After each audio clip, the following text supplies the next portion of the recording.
नमस्कार, मैं हूं सौम्या शुक्ला और स्वागत करती हूं आपके अपने शो सेहत मंत्रा में। आज हम बात करेंगे एक ऐसी बीमारी के बारे में जो लगातार बच्चों में फैल रही है। जी हाँ, मैं बात कर रही हूँ अस्थमा यानी दमा की बीमारी का, जो आजकल के बच्चों में बहुत कॉमन हो रही है। इसका इलाज कैसे करें, ये है क्या और इसका बचाव कैसे करें, इन सभी सवालों का जवाब देने आज हमारे साथ मौजूद हैं लखनऊ के जाने माने डॉक्टर जैगम अब्बास जी। डॉक्टर साहब, बहुत बहुत स्वागत है आपका हमारे शो में। Thank you madam, thank you. आपने इनवाइट किया हमें इस शो में जी। और बहुत इम्पॉर्टेंट टॉपिक आपने चूज़ किया, इसके लिए आपको बहुत बहुत बधाई। डॉक्टर, अगर हम बात करें अस्थमा की, तो इसे कैसे हम नॉर्मल आम भाषा में कैसे लोगों तक पहुंचा सकते हैं, कैसे उन्हें समझा सकते हैं कि आखिर ये देखिए, अस्थमा है क्या? सबसे ज़रूरी चीज़ ये है कि जब भी बच्चों की खांसी जब पुरानी हो जाए, यानी 2 हफ्ते से ज़्यादा हो जाए, जी। ख़ास तौर पे सीटी जैसी आवाज़ सीने से निकले और खांसी का जो सिम्टम है, लक्षण जो है खांसी वाला, वो सुबह के जाए अर्ली मॉर्निंग या रात के समय वो बढ़ जाए, जी। तो ऐसे या घर में भी किसी को ऐसा लक्षण हो जी। जिनको बचपन में रहा हो, या किसी का और इनहेलर चलते हो, पंप लेते हो, जी। या कोल्ड के एक्सपोजर पे किसी को, जैसे ठंडा पानी पी ले बच्चा, या कोल्ड ड्रिंक पी ले, या आइसक्रीम खा ले, या धुआं लग जाने से, जी। खुशबूदार जी। चीज़ें परफ्यूम वगैरह लगाने से अगर ये बढ़ जाए, तो इसका मतलब ये सिम्टम जितने भी लक्षण हैं ये अस्थमा के या दमा के लक्षण हैं, और इसको फ़ौरन जो नियरेस्ट अस्पताल हो या बच्चों के डॉक्टर, ख़ासतौर पे उनके पास पेरेंट्स को लेके जाना चाहिए, ताकि इसको डायग्नोसिस बन सके टाइम पे, समय पे, और इसका समय पे इलाज शुरू हो जाए। क्योंकि ये जी। बहुत क्रोनिक डिसऑर्डर है, इसको बने रहने पे, पने रहने पे लंबा ये खिंच जाता है और उससे जी। फेफड़े कमज़ोर हो जाते हैं। जी। डॉक्टर, ये पूछना चाहूँगी मैं आपसे कि बच्चों में इतना कॉमनली ये क्यों फैल रहा है? क्योंकि जब हम पहले की बात करें तो हम लोगों को दमे की बीमारी अगर हम बता रहे हैं तो वो बुजुर्गों में ज़्यादा देखी जाती थी, पर अगर अब हम बात करें तो ये बच्चों में बहुत ही कॉमनली फैल रहा है। इसके पीछे की क्या वजह है? मैडम, ऐसा है कि इसके पीछे कई सारे रीजंस हैं। जी। पहला रीजंस ये है कि ये पहले आज 10 साल पहले, 15 साल पहले की बात करें तो ये डायग्नोसिस ही नहीं बन पाती थी इसकी। जी। ये डायग्नोज हो ही नहीं पाता था, इतना ज़्यादा लोग सोचते ही नहीं थे इसके बारे में। लेकिन उसके बाद अर्बनाइजेशन जब से हुआ, जी। पोल्यूशन का लेवल बढ़ना शुरू हुआ। आप देखिए कितना पोल्यूशन है, आप देख जी। रहे हैं रोज़, आप अखबार में, आप चैनल में, आप भी लोग दिखाते हैं कि पोल्यूशन के लेवल बहुत बढ़ता जा रहा है शहरों जी। में। तो ये शहरी क्षेत्रों में ज़्यादा इसके सिम्टम है, तो अब डायग्नोसिस चूँकि बनने लगी है और बच्चे डायग्नोज होने लगे हैं, लोग अवेयर होने लगे हैं, बच्चों के डॉक्टर के पास बच्चों को लेके जाते हैं, तो इसलिए डायग्नोसिस बनना शुरू हो गई। पहले ना इसका इलाज हो पाता था और ना ही पता चल पाता था। ये है इसका तो reasons। जैसे कोई पेरेंट्स घर पे हैं तो उन्हें कैसे पता चलेगा कि अब इनको डॉक्टर के पास बच्चे को लेके जाना चाहिए? कुछ तो प्रॉब्लम इसमें अस्थमा हाँ, जैसी हमें दिख रही सबसे है। जी। पहला प्रॉब्लम यही होता है कि इसमें लंबे समय से खांसी आती है, जी। और खांसी के साथ साथ सीटी बजती सीने से, जैसे सबसे पहले माँ पकड़ पाती है इस बात को कि खांसी के साथ रात के टाइम बच्चा जब सोता है तो सीटी जैसी सीने से आवाज़ आती है।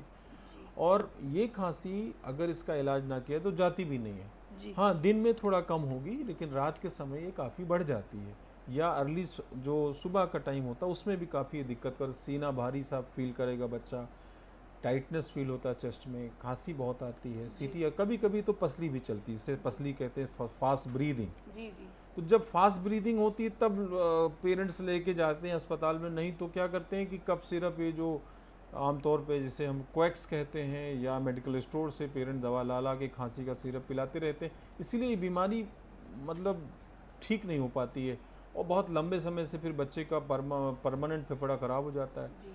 तो ये चीज़ है कि हम तो अपने पब्लिक को यही कहेंगे कि वो टाइम पे जब भी इस टाइप के सिम्टम लक्षण देखें तो फ़ौरन जो सरकारी अस्पताल या प्राइवेट या जो भी बच्चों के डॉक्टर नियरेस्ट उनके पास अपने बच्चों को ले जाके दिखाएं, ताकि डायग्नोसिस पता जी। चले। तो ये तो हो गया कि हमने पता कर लिया कि ऐसी ऐसी कोई लक्षण आ रहे हैं तो हमें डॉक्टर के पास जाना चाहिए, लेकिन इसके बाद बात आती है ट्रीटमेंट की। डॉक्टर, तो जी, इसका क्या ट्रीटमेंट है, क्या प्रोसेस रहता है ट्रीटमेंट का? ट्रीटमेंट बहुत, मैडम देखिए, इसमें क्या है कि आमतौर पे अगर हम 5 साल पहले भारत देश की बात करें, जी।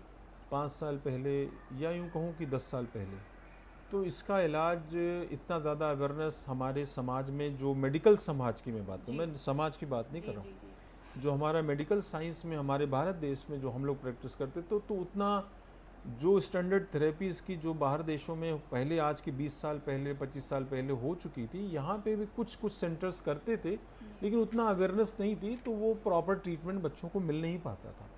लेकिन आज की समय में इसका बहुत स्टैंडर्ड थेरेपी है, और वो ये थेरेपी है कि 3 से 6 महीने के समय तक अगर अस्थमा को डायग्नोसिस बन गई है, उसमें 4 कैटेगरी हैं। एक परसिस्टेंट, माइल्ड परसिस्टेंट है, मॉडरेट परसिस्टेंट है, सीवियर परसिस्टेंट है, इंटरमीडिएट परसिस्टेंट।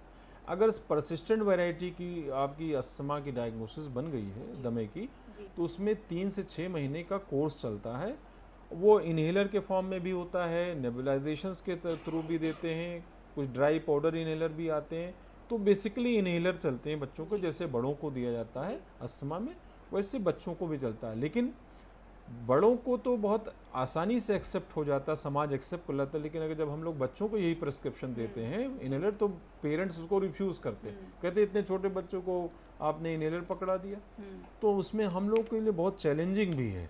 लेकिन आज की तारीख में सबसे बड़ा ट्रीटमेंट, स्टैंडर्ड ट्रीटमेंट पूरे वर्ल्ड में यही है कि बच्चों को भी 3 से 6 महीने का इन्हेलर, अलग अलग उसमें दवाइयाँ हैं, लेकिन जो तरीका है वो इन्हेलर के थ्रू ही दवा बच्चे को जाती है। ये मेरा कहना है जी। अच्छा, अब बात करेंगे हम अस्थमा ट्रिगर्स की। जी। ठीक है, तो इसके बारे में कुछ बताइए, और इससे कैसे हम बचाव कर सकते हैं? देखिए मैडम, इसका ट्रिगर अगर हम कंट्रोल नहीं करते हैं, तो हम अगर इन्हेलर भी दे दें, बहुत सारी दवाइयाँ दे दें, कफ सिरप भी दे दें, कुछ भी कर लें, तो ठीक नहीं करा जा सकता है। तो ये सबसे इम्पॉर्टेंट चीज़ आपने बढ़िया सवाल पूछा है कि अगर अस्थमा को पूरी तरीके से, चूँकि एलर्जी का डिसऑर्डर है, कोई इन्फेक्शन नहीं है जी। तो अगर आपको अस्थमा को पूरी तरीके से कंट्रोल करना है, तो आपको ये ट्रिगर्स को कंट्रोल करना ही करना पड़ेगा। तो ट्रिगर्स होते क्या हैं, क्योंकि जिन बच्चों में जिनकी एलर्जी होती है उससे हमें बचा, उसी को हम ट्रिगर कहते हैं। जैसे पहला नंबर का ट्रिगर है कि ठंडा पानी, कोल्ड ड्रिंक, आइसक्रीम, ठंडी हवा, बहुत एक्सट्रीम कोल्ड हवा, या डस्ट, स्मोक, धुआं, धूल, perfume, even strong order perfume जिसे हमको लोग कहते हैं, वो भी बच्चे से दूर रखना चाहिए। इवन जो मच्छरदान ये लगाते हैं, कॉयल यूज़ करते हैं हम लोग मॉस्किटो को रिपेलेंट के लिए, वो भी बहुत खतरनाक होता है ऐसे बच्चों के लिए। तो ये, और पेट्स का एक्सपोजर, जो पेट्स होते हैं उसका भी हमें बच्चों से दूर रखना चाहिए। जैसे डोमेस्टिक पेट्स हैं, लाइक डॉग्स एंड कैट्स घरों में होते हैं, तो हम लोग ट्रीटमेंट देने के बाद जब ये स्टार्ट करते हैं तो ये घर वालों को बताते हैं कि इन ट्रिगर्स से अगर आप कंट्रोल नहीं कर पाते हैं बच्चों को, तो ठीक नहीं हो पाएगा। तो ट्रिगर्स तो कंट्रोल करना पड़ेगा। अच्छा, इसके पीछे का एक कारण जेनेटिक भी मान सकते हैं कि अगर जेनेटिक माँ का, बाप जी जेनेटिक का भी लिंक है, और जेनेटिक का बड़ा स्ट्रॉन्ग लिंक है। अगर फैमिली हिस्ट्री में किसी पेरेंट्स को अस्थमा है या एलर्जी है, कि स्किन एलर्जी है, नाक की एलर्जी, इसे एलर्जिक राइनाइटिस कहते हैं, तो बच्चे में चांसेस बहुत ज़्यादा होते हैं इस प्रॉब्लम के, यानी अस्थमा के दमे के चांसेस होते हैं। ठीक है। अब आखिरी सवाल हम बस आपसे एक ये कहना चाहेंगे, रिक्वेस्ट करना चाहेंगे कि हमारे दर्शकों को, हमारे जो पेरेंट्स हैं, उनको आप क्या सुझाव देना चाहते हैं कि वो अपने बच्चों को कैसे बचाएं इस बीमारी से? मैडम, ये बहुत बढ़िया सवाल है। पहले तो ये कहूँ कि हमारा जो समाज है जी।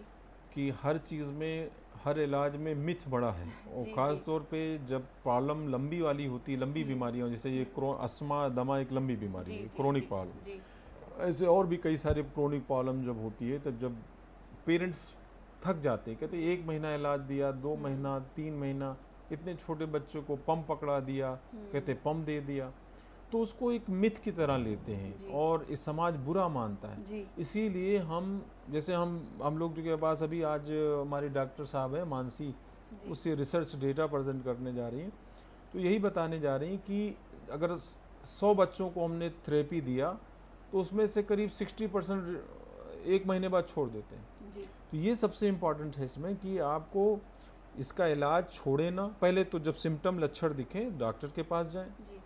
डॉक्टर ने अगर डायग्नोसिस दमे की बना दिया, तो जो इसका स्टैंडर्ड थेरेपी है, जो उसने इन्हेलर दिया है, जो तरीके बताए हैं, जो ट्रिगर्स को प्रिवेंशन के तरीके बताएं, उसका रोकथाम करें और इलाज छोड़े ना। जब डॉक्टर बोले कि नहीं अब 6 महीना हो गया है, अब बच्चे में बिल्कुल कंट्रोल में आ चुका है, अब हम बंद करना चाह रहे हैं, तभी बंद करें इसमें, तब ये सक्सेसफुली आप कंट्रोल में कर सकते हैं। नहीं तो ये ऐसे सालों साल चलता रहेगा, लक्षण जाएंगे। आपको। Thank you so much doctor. Thank you तो so ये much, थे thank डॉक्टर you. अब्बास, जिन्होंने हमें ना सिर्फ अस्थमा के बारे में बल्कि इसके इलाज और बचाव के बारे में भी बताया। हम उम्मीद करते हैं आपको हमारा ये एपिसोड अच्छा लगा होगा। ऐसे ही सेहत से जुड़ी जानकारी के लिए जुड़े रहिए हमारे साथ, और हमारा वीडियो अगर आपको अच्छा लगा हो तो इसे लाइक और शेयर करना ना भूलें। साथ ही सब्सक्राइब करें हमारे चैनल को। नमस्कार। Thank you so much.